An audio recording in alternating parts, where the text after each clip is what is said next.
ആന്ധ്രയിലെ ശ്രീകാകുളത്ത് തിക്കിലും തിരക്കിലും മരണസംഖ്യ 10ആയി. 15 പേർക്കാണ് പരിക്കേറ്റത്. 2 സ്ത്രീകളുടെ നില ഗുരുതരമാണ്. കാസിബുഗ ശ്രീ വെങ്കടേശ്വര സ്വാമി ക്ഷേത്രത്തിലാണ് അപകടമുണ്ടായത്. പ്രധാനമന്ത്രി അനുശോചനം അറിയിച്ചു. ദുരന്തത്തിൽ KBC ശ്രീധരൻ മരണസംഖ്യ 10ആയി മാറിയിരിക്കുന്നു. ഉയരാനുള്ള ആശങ്ക കാണുന്നുണ്ടോ? ഇപ്പോൾ എത്ര പേർ ഗുരുതരാവസ്ഥയിലുണ്ട്? അപകടവുമായി ബന്ധപ്പെട്ട് മറ്റ് സ്വീകരിക്കാൻ പോകുന്ന നടപടികളും കൂടി.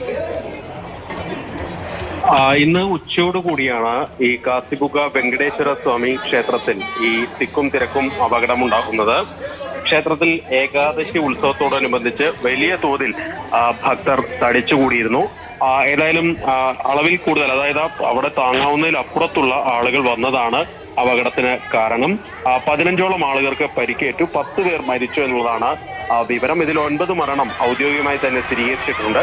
8 സ്ത്രീകളും ഒരു 9 വയസ്സുള്ള കുട്ടിയും മരിച്ചവരിൽ ഉൾപ്പെടും. ഏതായാലും 2 പേരുടെ നില ഗുരുതരമായി തുടരുന്നുണ്ട് എന്നാണ് ലഭിക്കുന്ന വിവരം. ഈ ക്ഷേത്രം ദേവസ്വം ബോർഡിന് കീഴിലുള്ള ക്ഷേത്രമല്ല, മീൻസ് എൻഡോമെന്റ് ബോർഡിന്റെ കീഴിലുള്ള ക്ഷേത്രമല്ല, സ്വകാര്യ ക്ഷേത്രമാണ്.